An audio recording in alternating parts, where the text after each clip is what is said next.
Chapter 2, Merry Men. Welcome back to the Black Dragon Beginning Showcase. I am Zane, also known as the King Bahamut, or just Bahamut. Entry number 1, 25th day of the 3rd month of winter.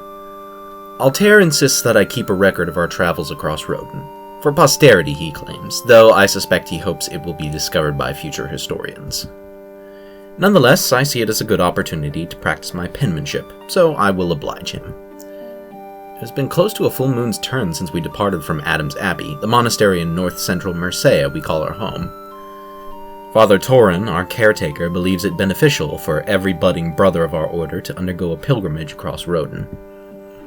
To that end, he decided this would be the year that Altair would undergo his pilgrimage, traveling to local towns and working to help others in the name of the Lord of Light. Mary insisted on accompanying her brother, which made me nervous, as I was unsure she could handle the rigors and dangers of travel. Fortunately, Father Torin understood my misgivings and insisted that I accompany the pair to provide them protection. I suspect he realized I'd have gone even if he hadn't asked me to. The snow is still piled and drifts 4 feet high as we approach the southern border of Mercia. Tomorrow we'll arrive at the town that borders Pine Lake, where we will wait out the last gasps of winter before setting out into the mountain range known as the Dragon's Spine. With any luck, we will not be forced to wait long. Zayan. So I'm continuing the tradition of these little journal entries as the exposition for certain chapters. They won't happen every chapter, and I'll try to be a little bit better about being concise with them, because that was a bit of a criticism with Darius the Conqueror. Anyways. Another beautiful morning of me doing terrible British accents. What good fortune we've enjoyed where the weather is concerned. A pity it's still cold as a witch's tit. Lord above, I cannot wait for the day spring comes. You'll be singing a different tune once we reach the Southlands, Mary. Geth is known to get quite humid in the summertime. Give me chilly weather any day of the week. Please tell me you are adopted, Altair. Do you need my scarf again, Mary? Gracious of you, but no. Pine Lake is only a matter of minutes from here.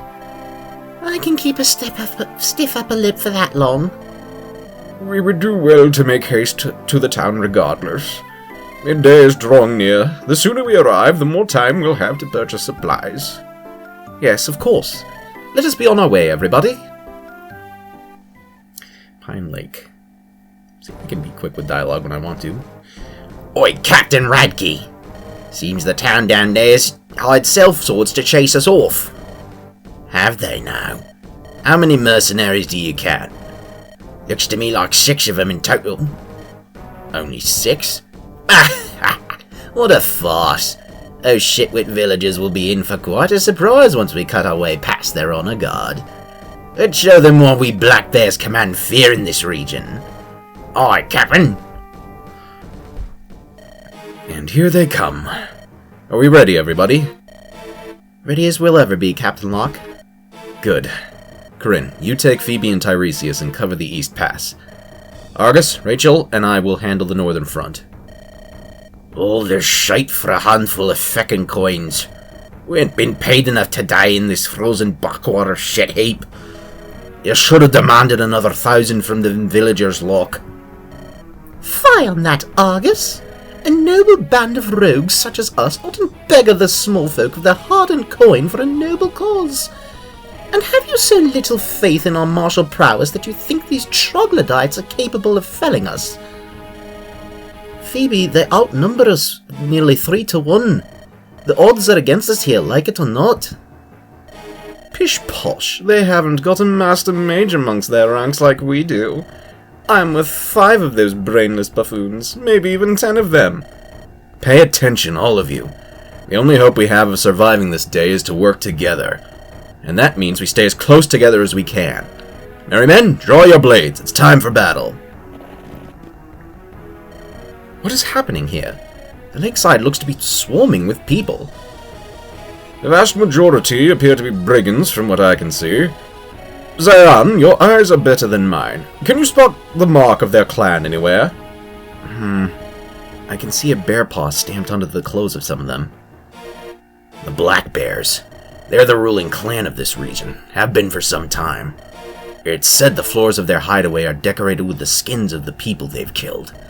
Even the other clans in this region stay away from the territories they control. There's another group of people near the town. They have the look of mercenaries, I think. They look to be outnumbered. I say we help them. They'll not last long otherwise. I had a feeling you'd say as much, brother. But please, think twice about sparing these brigands. I've heard many awful rumors about the Black Bears, and I don't think they deserve our mercy. Mary, there isn't a man alive who isn't deserving of at least some mercy. Please be sensible, Altair. I don't think trying to talk to them will end well for you. Do as you will, but I make no promises that I will bloody my hands. But enough talk. Let us move, and quickly. Okay.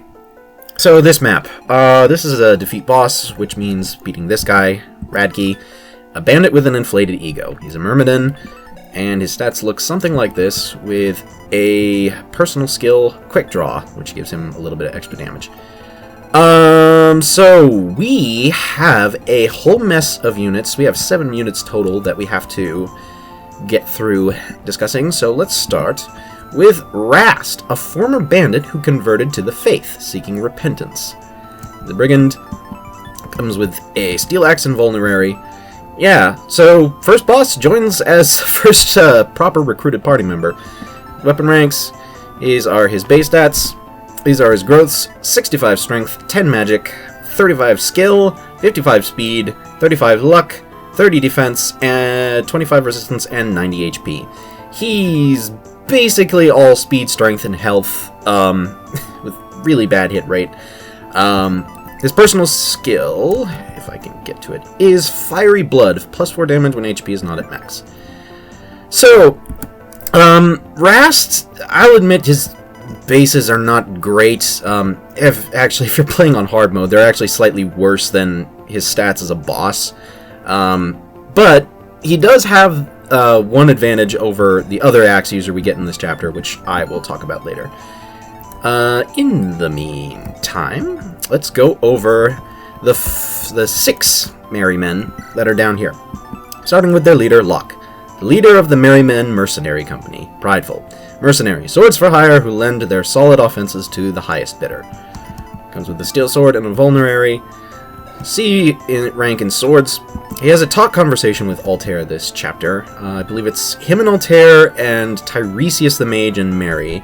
Anyways, base stats, growths are... Excuse me, my cursoring is weird today. 55 strength, 30 magic, 55 skill, 50 speed, 45 luck, 30 defense, and 30 res, and 80 HP. Personal skill is resourceful, doubles bonus effectiveness multipliers. Class skill is shove, allows unit to push other units 1 tile away. Yeah, Locke, he's a little higher level than all the other characters, so, you know, naturally he has pretty solid base stats all around, decent defenses. You might be wondering about the whole magic thing. It's because I added a whole bunch of magic-based weapons. Obviously, sword users have, you know, Lightbrand, Wind Edge, and the Rune Sword, but I actually added magic weapons for all 4 of the other physical weapon types. But that's not something we'll see right away. Anyways, Corinne, a young knight whose no-nonsense demeanor belies a troubled past. She's a cavalier, mounted knights with impressive movement and solid stats all around. Comes with these 2 weapons. The Steel Lance, I actually had to lower the weight by a couple of points because Corinne has 9 Constitution. These are her weapon ranks. Yeah, 9 Constitution, so with the original Steel Lance weight of 13, she loses a lot of speed. Now she just loses some speed, which is still enough to get doubled on higher difficulties. Base stats, growths are 45 strength, 40 magic, 55 skill, 50 speed, 40 luck, 40 defense, 20 resistance, and 75 HP. Her personal skill is Knight Aspirant when above 75 health, +2 damage, +15 avoid, and the Cavalier class skill is Canter. It's a mounted class, duh. Next up, we have Argus. Argus, a grumpy fighter from Karth. His bark is worse than his bite. I believe we went over the fighter description. Comes with Iron Axe and the Hatchet. As I said before, Hatchet is basically the Hand Axe equivalent, with the Hand Axe now being the second tier of throwing weapon. Same rank in axes. These are his base stats, and these are his growths. 70 strength, 35 magic, 45 skill, 45 speed, 40 luck, 45 defense, 25 res, and 85 HP. Personal skill is Frenzy for every 4 damage taken, plus 1 to damage dealt. And fighters and brigands, I forgot to mention this when going over Rast, have Smite as their class skill. Now, Argus and Corinne, actually, are 2 units who are 2 out of 3 units that I have personally labeled as the Unfortunates, which means that they start in the same base class as pre-promoted units we'll get later who have leadership stars and kind of act as pseudo-lords. That won't be appearing in this in this update to the hack, but it does mean that they have some competition from later units that does decrease their viability just a little bit. Argus is usually the first unit I bench when given the opportunity, but that won't be for a few chapters, so here he'll be still useful. I should say that, like, he's not useless. Him and Corinne are still usable. It's just that there's going to be another warrior we'll get who has a leadership star and a couple of other perks that do decrease Argus's viability, just a little bit. But that won't be for some time. Next up, Rachel. The Archer of the Merry Men. She has a tendency to be sassy. Bowmen who, though useless in close combat, are deadly at a distance. Rachel comes with a U-bow and a crossbow. This is something that you probably will be familiar with if you played Darius the Conqueror. Crossbow and the Arbalist. These are bows that have 1 to 2 range, making them essentially a way for bow users to not be completely useless at 1 range. Now, archers work a little bit differently with how they deal with bows compared to other classes. I will go over that in just a second. She comes with a D rank in bows, which does mean she has higher bow weapon rank compared to Zayan. Base stats, growths 45%, strength 25 magic, 65 skill, 60 speed, 50 luck, 25 defense, 40 resistance, 60 HP. Her personal skill is Opportunist, and this is the thing that sets archers apart. This is the thing that sets archers apart from other bow-using classes, is the skill Longshot, aka Bow Range +1. As I stated before, I decided to keep bows at the standard 2 range, standard vanilla attack range, but archers actually gain 1 more. Archers and snipers gain 1 extra attack range with their bows compared to every other bow using class. I wanted to have some way. The thing about bows is that it's pretty common knowledge that the Fire Emblem community tends to shit on bows as a weapon. The thing is, though, that the way I see it, my fucking keycap is coming off again. Never mind. The way I see it, the problem tends to not be with bows, it tends to be with the actual archer class itself. If you think back to games where bows are good, actually, like, for example, Fire Emblem 6, Fire Emblem, Shadows of Valentia, Three Houses, bows are good in that game, but they're good partly because of...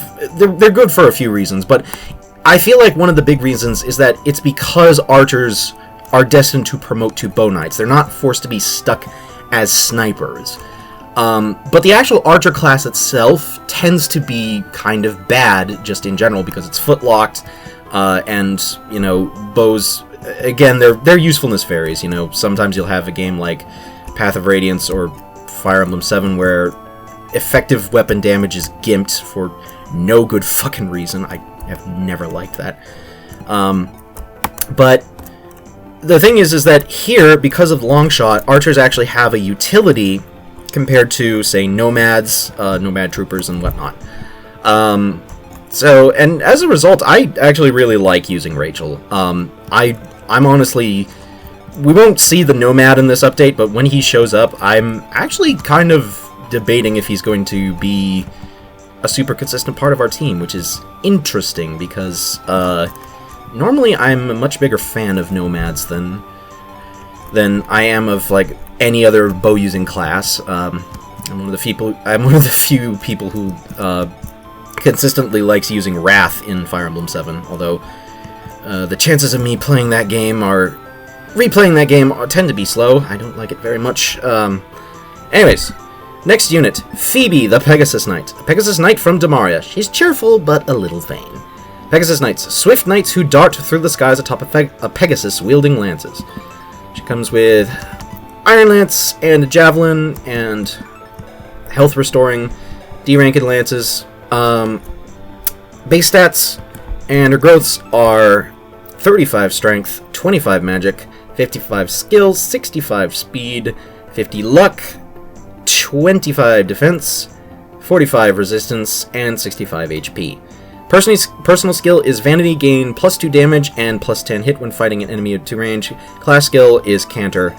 Obviously the Javelin weighs a bit, so it is going to cut into her gigantic speed of 14. You may also notice this, Aid 18. Now, vanilla GBA Fire Emblem does a stupid thing where women-mounted units have a bad aid, have worse aid for some reason. I fixed that. The female units use the same calculation formula for aid as every other mounted unit does. So it means that they're not gimped and are actually a little bit better at doing rescue chains because they have a higher equipment load, so to speak. And finally, we have Tiresias, a gifted mage whose intellect lies in stark contrast to his lecherous side. My fucking keypad. This is the third time this recorded session that... Okay. Temporarily ignoring that. Mage, students of the arcane arts, who can command the forces of nature in battle. Tiresias comes with a basic fire tome, Ignis, and this tome, Venus, we'll just call it the Bramble Tome. Lethal to cavalry. This is one of the big features of this hack, is an increased number of anima magic spells. And also he has a pure water. But increased number of anima magic spells. This is a special cavalry killing tome. It only has 10 uses, but it is a little bit more powerful than the Ignis tome. But it also weighs a fair bit, and Tiresias only has 6 constitution. His growth rates, and his... Okay, we showed off his bases. These are his growth rates. I am very all over the place today. 0 strength, 50 magic, 60 skill, 60 speed, 45 luck, 20 defense, 45 resistance, and 55 HP. Personal skill is Mage Slayer, gain +2 damage, and 10% crit when facing magical enemies. And he also has Swap, which is the class skill for the mage. Tiresias is kind of meant to be sort of a balanced version of Willow. Willow was very overpowered in Darius the Conqueror, mostly because I decided to give her a ridiculously high magic growth, which she really did not need.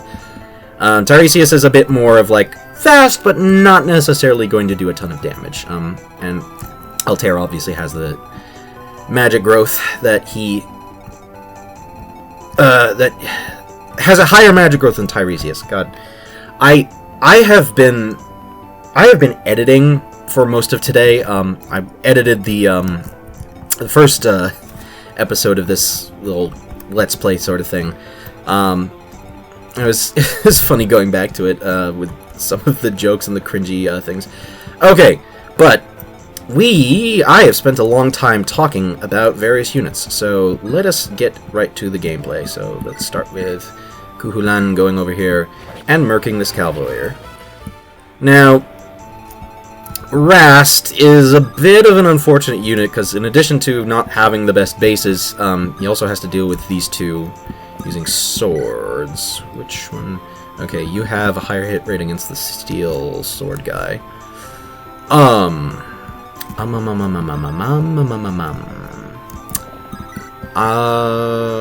Victor can just kill this guy outright. I think I'm going to forgo having Rast attack these guys. I'm just gonna have Zan go here and bop this guy and get poisoned as a result. That's annoying. Alright. Altair, you go down here, and you finish this guy off. Nice shot. Level up. HP, magic, skill, speed, and resistance. Nice. Not bad at all, my dude. Victor, you can just go and murk this guy. I do love this animation. This is the Gold Knight animation by Nuramon, and get used to hearing that name a lot because I tend to use a lot of his battle animations when making hacks. Supports, that is not written yet. I should mention that the way I handle supports when working on projects... level up for Mary, real quick. HP, magic, skill, speed... Oh, everything but defense. That is sexy. The way I handle writing support conversations is that generally, I'll playtest the hack, with, you know, and just see who gets supports and then write them as I get them. Usually, which, funnily enough, I did that for this project, got 14 different pairings in the first 4 chapters, and it's actually because of a slight mechanics change that I didn't really tutorialize here, but the range of supports growing has actually been up to 2 tiles instead of needing to be adjacent to having the support partners be adjacent. We have a hint house here, so let's go visit that. Most men don't think much of archers. It's true that if you slip in close and catch one off his guard, he'll have no chance to react and counter you. But if you chance upon one with a loaded crossbow, then you may find yourself getting shot point blank. And a dedicated archer can shoot farther than you might expect they can. Always double check how far their arrows will fly before you make your approach toward one. Especially if you've got any flying mounts. Get careless and they'll be shot out of the sky before you can blink. Being really inconsistent with accents for these characters. My vision for this world is that, you know, character accents are based on the region that of the continent that people show up in. So, like, people from the northern regions have, you know, British accents. People from the southern regions have America. I actually did something similar for Darius the Conqueror, although obviously I wasn't voicing anybody in that hack. Okay, so the merry men have to deal with a fair number of units, enemies that will approach them. So let's get started on thinning the numbers out. And the classic salvaged mercenary for the mercenary class. I do love team salvaged animations. Argus. The fighter animation is probably the closest thing to, like, a vanilla-ish battle animation that I put in this hack. I was going to use, like, the old Waleed fighter, but I don't know. It just kind of felt like I kind of felt like doing things a little bit differently for this project. Now, thankfully, this set of forest tiles right here actually blocks this guy off from being able to approach this tile, so we can actually put Rachel here.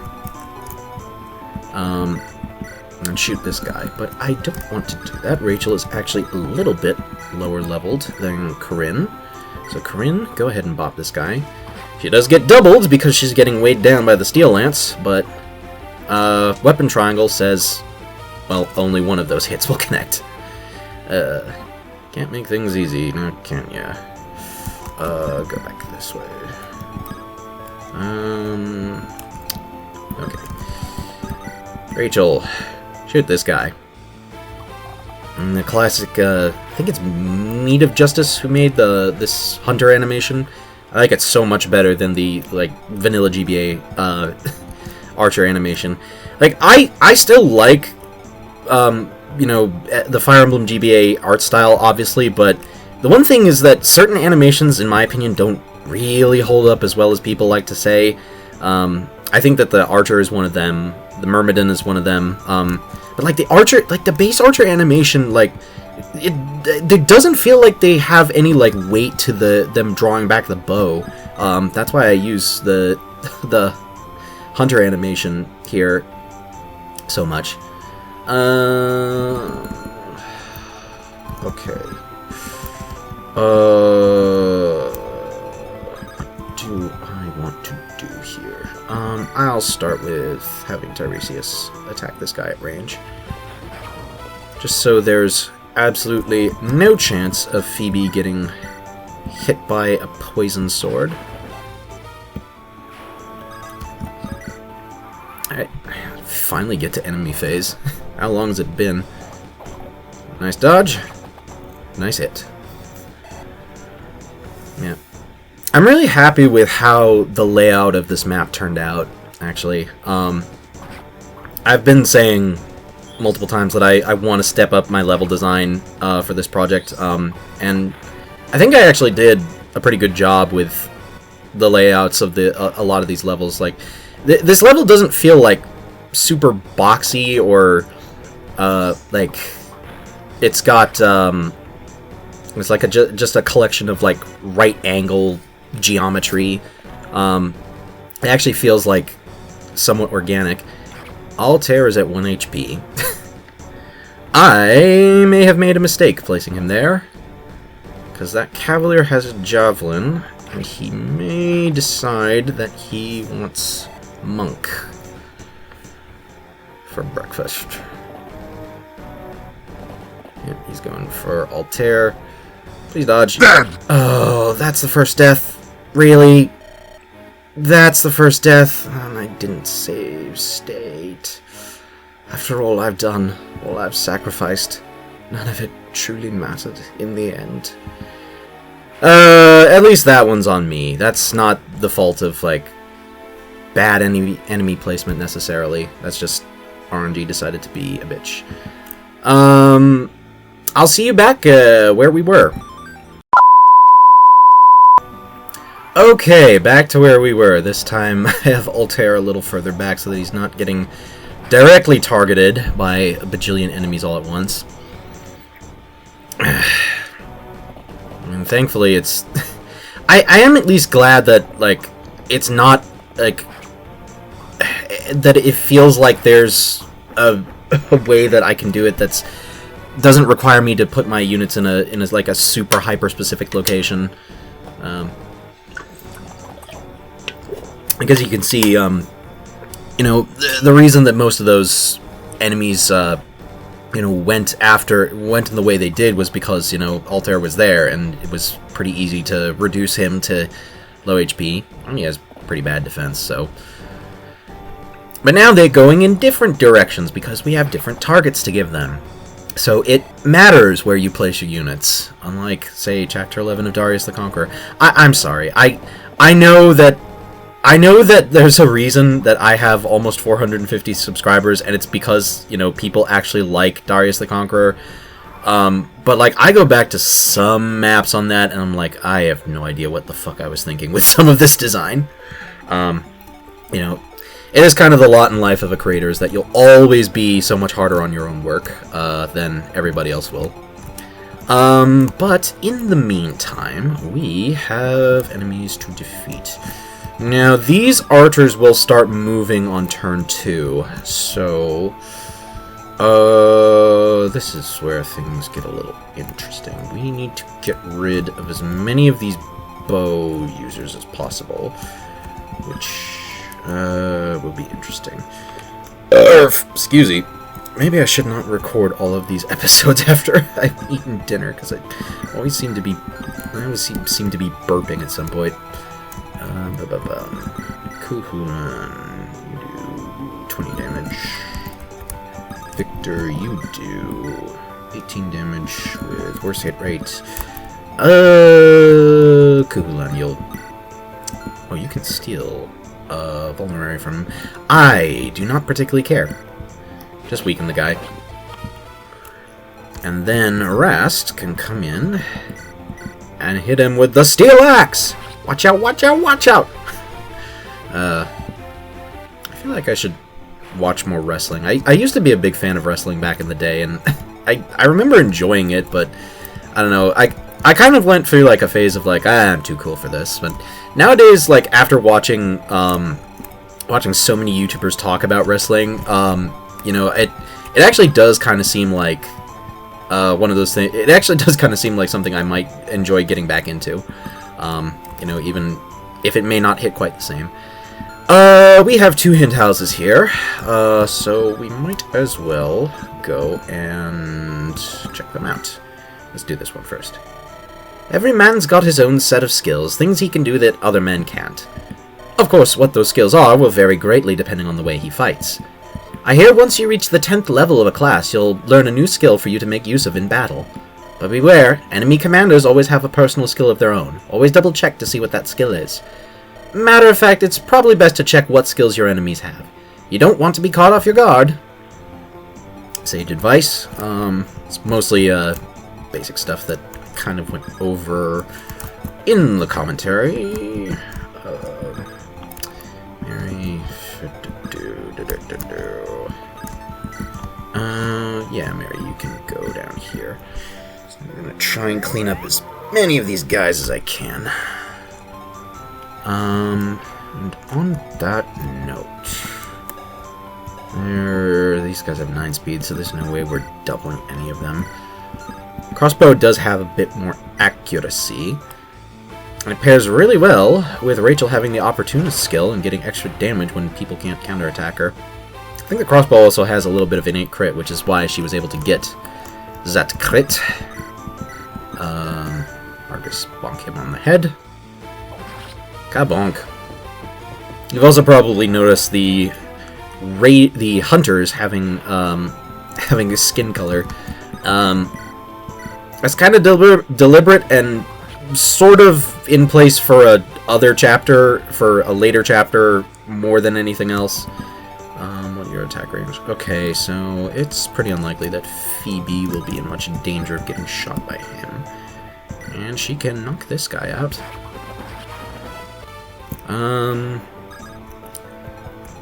Tiresias, you really don't need to use the cavalry killing tome, but this guy has a javelin, so I might as well show this off.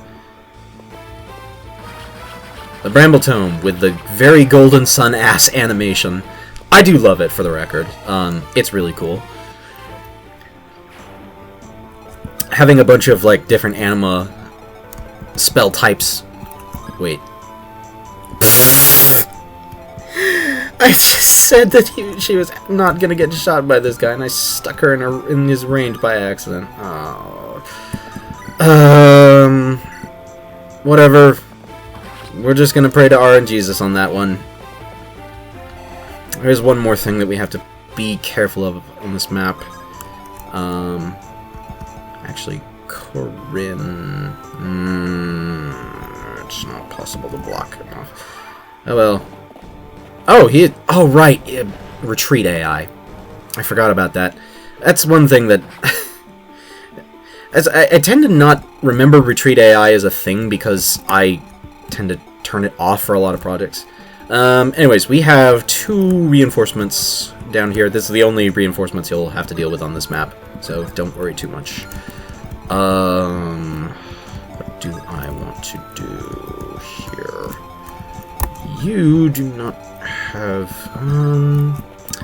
Rachel, how do you fare against these guys? 11 damage, take 8. You'll be fine. Shoot this guy. Blammo! Rachel's honestly one of my favorite units. Just the increased attack range makes her so much fun to use. Iron Axe. Let's see. I guess next things next, we can have Kuhulan go visit the house. You're talking to a dog, lady. Some brigand types like to coat the edges of their weapons with poison. A single scratch from one such weapon will run your blood toxic, and that's a right pain in the arse. Poison's a slow killer, one that can lay a man low if he gets too weak from battles. If you've the stamina for it, you could try to weather the damage and let the poison wear off naturally. But were I you, I'd down an antitoxin or find a restore staff as soon as I could to purge myself of poisons. Like I said, poison deals minimum of 3 damage, and sometimes will deal 4, which is still a reasonable number, but can be potentially deadly. We have shops right here. We have vendor, and we have the armory. I'm gonna send Victor to the vendor. Welcome to the sundries. I named it the sundries in this. I'm gonna sell off this elixir just for the extra cash. Don't really need it. I'm gonna buy 1 light tome, 1 heal staff, because Mary's heal staff does run low on uses pretty quickly. And finally, a pair of chest keys, because they will be useful in the next map.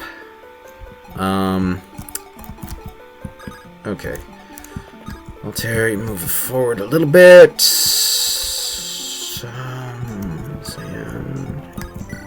We'll just get everybody into position for things in the future. Yeah. The heal staff, if you remember Darius the Conqueror, you might know that I buffed the uses of a lot of the healing staffs. I went back on that somewhat. I did buff the uses of the Mend and I think the Recover staff. It's mostly just a case of, like, I think it may have been just a little bit cheap to have them at such a high usage rate. Okay, your attack range is thus. I think I can get away with having Phoebe visit this village. Just, these guys are supposed to be here as, like, a thing so that you don't get too far away from the village, but to be honest, their AI is programmed to attack your units if they're in range, so it's not really that big of a deal. They're mostly just here. They're mostly just here for the hell of it, and for a little bit of extra experience. Visit this village. Are you with the mercenaries we hired to defend the village from the Black Bears? Here, take this lance. I just realized this is the wrong fucking background for this type of thing. It should be a snowy village. Here, take this lance. It's designed to unhorse cavalry and send them crashing to the ground. Usually that's enough to break a man's back or neck, so it comes in handy if you're standing down a cavalry charge. And we get the Rider's Bane. That is the 5th weapon that kills cavalry in these first 3 chapters. Yeah, that's kind of just a coincidence, but it is a very funny coincidence if you ask me. Kind of a instance where I may have just not thought some things through, but it's no biggie. It's no biggie. More cavalry killing weapons means that you'll have an easier time dealing with cavalry. You know, so that's not too big of a thing. You went for lock for some reason. That is interesting. You do have a 40% hit rate, which is not half bad, but it's still interesting that you decided to go for the sword guy when you're wielding axes. Rachel has a archery fight with these guys and gets a level up for her troubles. HP and luck. That is not a good start. That is very much not a good start. Yeah, Rachel is going to need to book it out of there, because she's going to die if she doesn't. The archers do have pretty good hit rates, you know, so pay attention. High skill and all. Alright, we're not too close to being done with this map, but we do still have a few things we can do. Firstly, let's send Kuhulan to do some shopping. Yes. It is really silly. I am aware of the absurdity of a wolf doing all these sorts of things, like going into houses and people talking to it. You know, that was kind of a thing that also happened with Black Dragon and Grey. But anyways, I'm gonna buy an iron sword, 1 iron lance, 1 javelin for Corinne, 1 iron axe, and a hatchet for Rast. And I guess we can buy an oak bow. Yeah, the oak and yew bow, obviously are named after the types of wood that the bows are made of. I've always found it really weird that,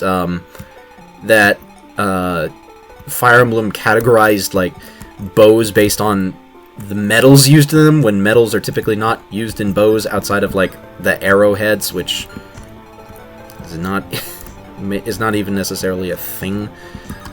Corinne, or Phoebe. You cannot kill this guy, and you take heavy damage if you attempt to attack him. Rachel, we're gonna have you move over here. And how does that affect your... you're still in range of both of them. Luckily for you, Mary's here to provide the save. Oh, very handy to have that little speed-up feature when you're dealing with healing animations. That's why I'm probably going to keep them on for this. Do I want to get the kill on this guy? Ty, I think you deserve it.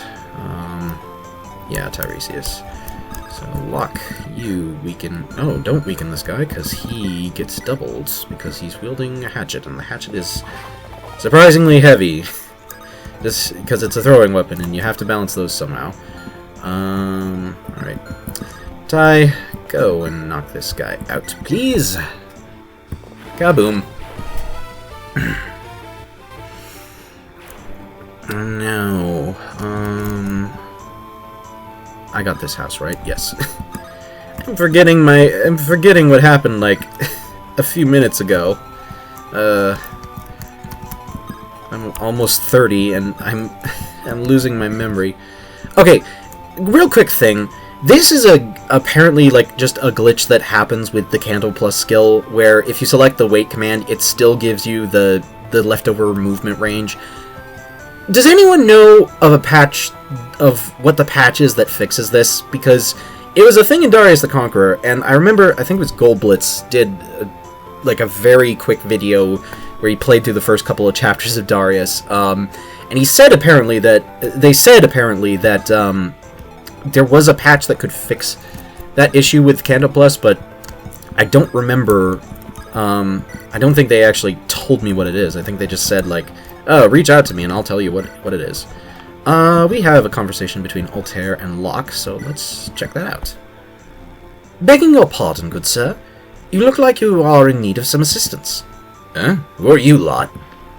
I am Altair of Adam's Abbey, and this is my friend Zion.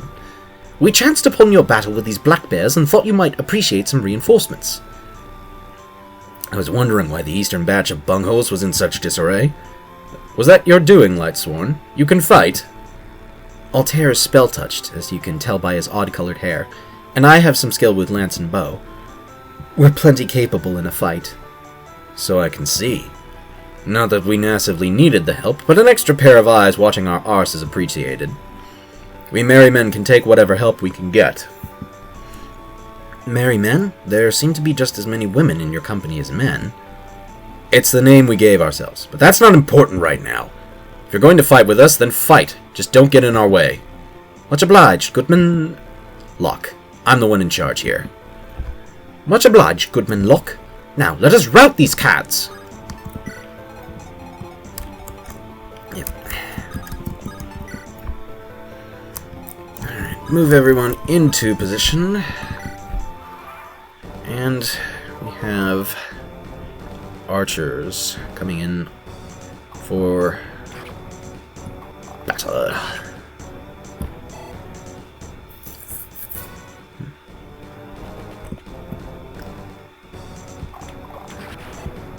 Nice kill. Alright. So, I guess now is the point where we can start really trying to clean up on this map. So, Phoebe, you can get this kill.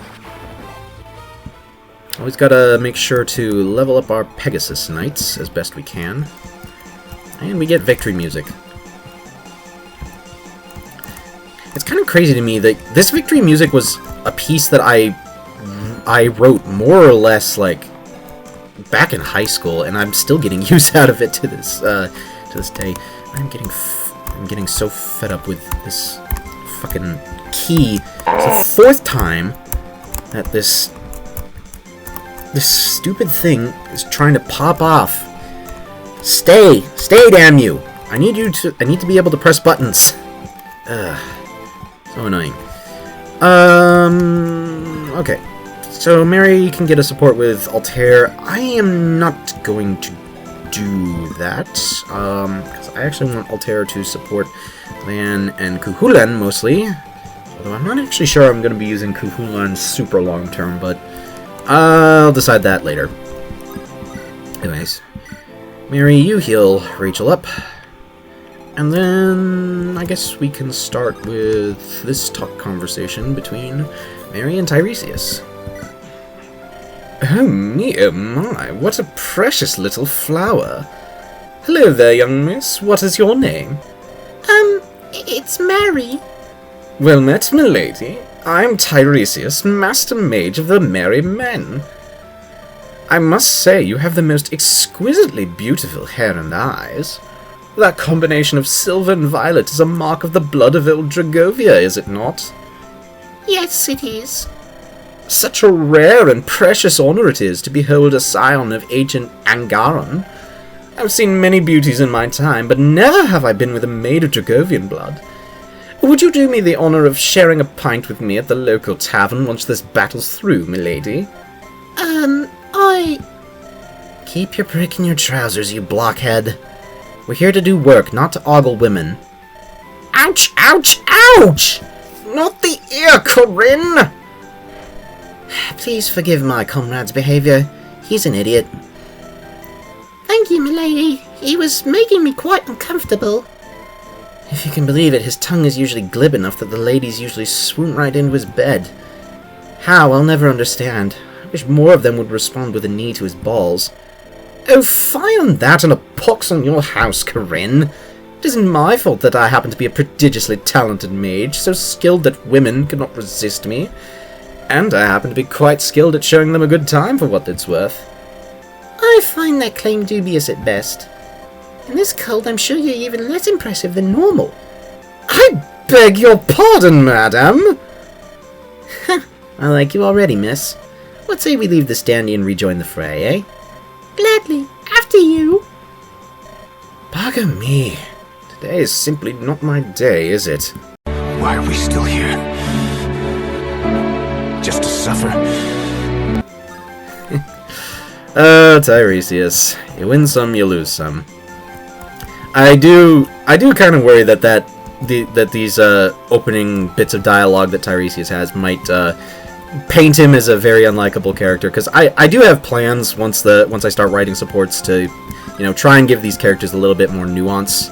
Tiresias is actually, I'm planning to have him be a pretty different sort of character than what he's than what you might think. God, this fucking key, this fucking left arrow key. I'm gonna have a fucking counter for how many times this thing flips out on me when I'm just trying to play the game naturally, because it is going to drive me nuts, and it will likely serve as entertainment for all of you. Okay, so we need to lure this the boss out, Radkey, but he has a killing edge, so that's going to be a little bit tricky. Mary, you heal Zion up. So I think, yeah. If there's just one problem with this map, it's that the starting party, the guys don't really get that much opportunity to train and deal, because the bulk of the enemies are going to go after the Merry Men, but, I mean, we'll definitely have more enemies to deal with on the next map, I can say that much. Phoebe... You know what I'm going to do? I'm going to do something that I probably should have done sooner. And I am going to make a save state real quick, just so that I have some insurance in case the killing edge this guy has decides to do killing edge things to me. And beyond that, yeah, I think we're all in position to take this guy on. Alright, Radkey, what are you doing? Where the hell do you come from? No matter, you're a dead man regardless. I'd mean twice your size for breakfast and shit them back out again. Prepare to die, bitch! Okay, thank God. Thank God he did not crit. Yep. I didn't actually go over the description of the black bears. We'll do that next chapter, because we'll be fighting more of them. Oh, that's a pretty good level up. No strength, but, you know, a lot of stats, can't complain. Yeah. Radkey actually, I have a bit of an in-joke with all of the hacks I do, where the brigand bosses all have their names based off of members of either shitty rock bands or noted asshole rock and roll personalities. Radkey being Ronnie Radkey of Fallen in Reverse, absolute garbage human being who is a herald of a genre that really needs to die out. Trashcore. Yes, I am a fan of rock reviews. What made you guess? You probably don't even know or care who that is. Phoebe, do a little bit more damage to this guy. Most of these bosses, at least in the early game, are probably not going to have unique battle dialogue with a whole lot of people.